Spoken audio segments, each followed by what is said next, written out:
मैं press club का बहुत आभार व्यक्त करता हूं कि प्रेस क्लब ने सबसे पहले मुझे नागपुर में मेरे अपने शहर में मीट द प्रेस के लिए बुलाया और आप सभी का आभार व्यक्त करता हूं कि आप सभी ने पिछले समय भी बहुत प्यार दिया और आगे भी आपका ऐसा ही सहकार्य मिलेगा, ये मेरा विश्वास है। आज महाराष्ट्र में फिर एक बार युति की सरकार हमने स्थापित की है। एकनाथ शिंदे जी हमारे मुख्यमंत्री हैं, मैंने उप मुख्यमंत्री की शपथ ली है और कल हमारी सरकार ने एक लैंडस्लाइड विक्ट्री, ये विश्वास मत प्राप्त करते हुए की है। 164 वोट हमारी सरकार की ओर पड़े हैं और मात्र 99 वोट विरोधी पार्टी को, 3 पार्टियों को मिलाकर, वैसे 2 ही पार्टी समझ लीजिए, को मिलाकर वहां पर मिले हैं और अब पूरे बहुमत के साथ हमारी सरकार चलेगी।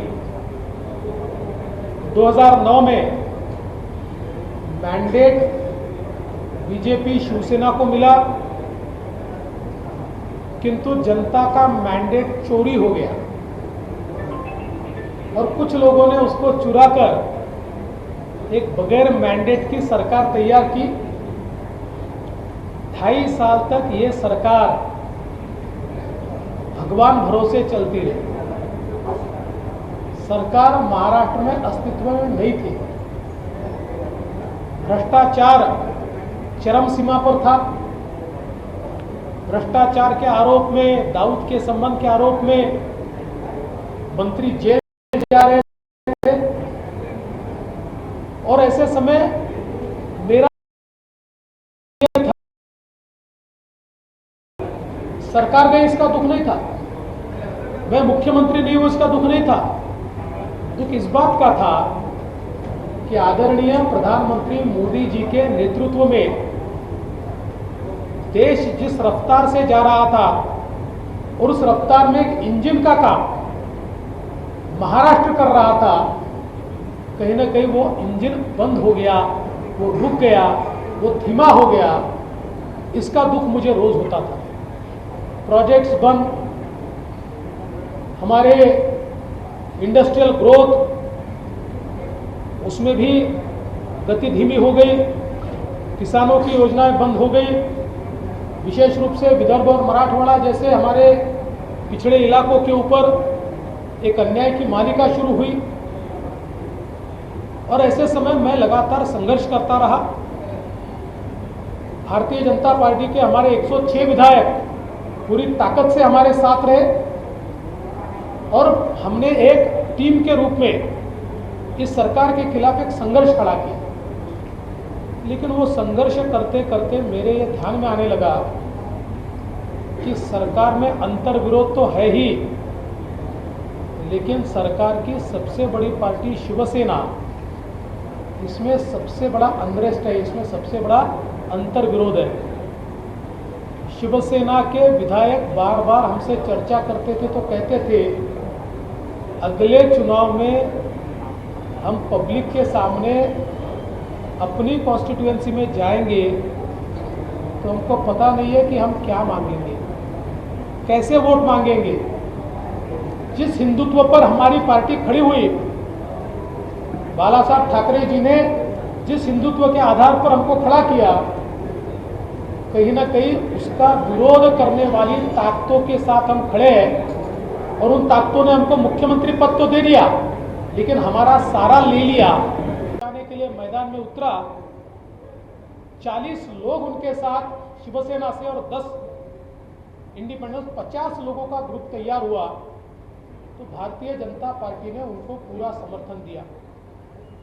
मैं विशेष रूप से हमारे नेता माननीय प्रधानमंत्री जी का, मोदी जी का आभार मानता हूं और साथ साथ गृह मंत्री अमित शाह जी का और हमारे अध्यक्ष नड्डा जी का आभार मानता हूं कि बहुत सही निर्णय हमारे नेताओं ने लिया। लोगों को ये लगता था कि भारतीय जनता पार्टी केवल सत्ता पाने के लिए, मुख्यमंत्री पद पाने के लिए लालयित है और उसके लिए ये सारी चीजें चल रही है।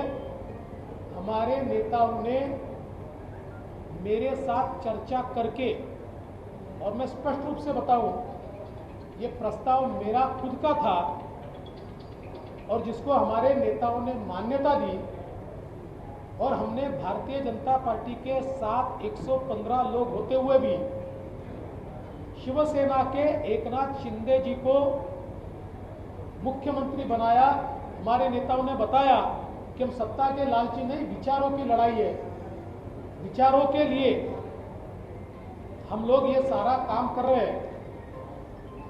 उस समय ये बात भी सही है कि तय यही हुआ था और मैंने स्वयं तय किया था कि मैं सरकार के बाहर रहूंगा और सरकार को पूरी मदद करूंगा। किंतु मेरी प्रेस कॉन्फ्रेंस के बाद मैं जब घर पहुंचा तो आदरणीय नड्डा जी का मुझ पर फोन आया। बाद में अमित भाई शाह जी ने मुझसे बात की और उन्होंने आग्रह किया कि मैंने सरकार में जाना चाहिए क्योंकि सरकार बाहर से नहीं चलती। और उन्होंने मुझे ये भी कहा कि Bharatiya Janata party extra constitutional authority बनाने के खिलाफ है। सोनिया जी एक्स्ट्रा कॉन्स्टिट्यूशनल अथॉरिटी के रूप में जब काम करती थी तो हम उन पर टीका करते थे। तो उन्होंने कहा कि हमारी ये इच्छा भी है और आज्ञा भी है कि आप सरकार में जाए। माननीय प्रधानमंत्री जी से भी मैंने बात की और जब पार्टी की ओर से आदेश आया और नड्डा जी ने तो सीधे मीडिया के सामने बयान देकर एक कहा कि देवेंद्र जी से हमने विनती भी की है और उनको आदेश भी दिया है कि वो सरकार में जाए। तो पार्टी के वरिष्ठों का आदेश मेरे लिए सर्वोपरि था, क्योंकि मुझे सर्वोच्च पद पर बैठाने वाली यही पार्टी है और यही हमारे नेता है जिन्होंने मुझ जैसे व्यक्ति को शीर्ष पद पर बैठाया। तो वो मुझे अगर ये भी कह देते कि अब आपकी जरूरत में आप घर चले जाओ, तो मैं ना नुकुर कोई भी न करते हुए घर चला जाता। किंतु उन्होंने तो मेरा सम्मान करने की सोची और कहा कि पार्टी को आप ही लीड कर सकते हो और इसलिए आप डिप्टी सीएम की शपथ लो। मैंने शपथ ली और मुझे इस बात का कोई रंज नहीं है। मुझे इस बात की खुशी है कि मेरी पार्टी को आवश्यकता थी तो मैंने शपथ ली। एकनाथ शिंदे जी जो मेरे सहयोगी रहे, आज हमारे नेता के रूप में, मुख्यमंत्री के रूप में काम कर रहे हैं और मैं पूरी ताकत के साथ उनके साथ खड़ा हूं। वो यशस्वी होंगे और उनके यश में मेरी भी एक बड़ी भागीदारी होगी। ये सारा जो हम लोगों ने यहाँ पर काम किया, इसमें विशेष उल्लेख मैं करना चाहता हूँ। प्रधानमंत्री जी का तो आशीर्वाद था, नड्डा जी तो हमारे अध्यक्ष है ही, लेकिन विशेष रूप से इसमें हमारे साथ पूरे तरीके से, वैसे तो हमसे वो बड़े हैं लेकिन फिर भी मैं ये कह सकता हूँ कंधे से कंधा मिलाकर पूरी ताकत के साथ, क्षमता के साथ, और जिस निर्णय क्षमता के लिए वो जाने जाते हैं उस निर्णय क्षमता के साथ हमारे गृह मंत्री माननीय श्री अमित शाह जी पूरे इस सफर के दरमियान चट्टान की तरह हमारे साथ रहे और इसीलिए हम लोग ये कार्य कर पाए और इसलिए उनका विशेष आभार आज के समय मैं व्यक्त करना चाहूँगा। वैसे चीज़ें तो बहुत है, कभी फुर्सत में पूरी स्टोरी भी आपको बताएंगे, अभी वो समय नहीं है।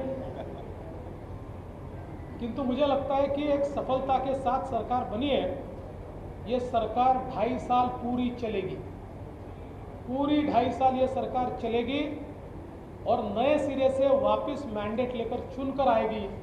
इस विश्वास के साथ मैं आप सभी लोगों का बहुत बहुत आभार व्यक्त करता हूं। नमस्कार, मैं हूं मानक गुप्ता। अगर आपको हमारा ये वीडियो पसंद आया हो तो इसे लाइक और शेयर जरूर करें और हां, हमें सब्सक्राइब और फॉलो करना ना भूलें ताकि आप देश और दुनिया की कोई खबर मिस ना करें। तो जुड़े रहिए हमारे साथ और देखते रहिए न्यूज़ 24।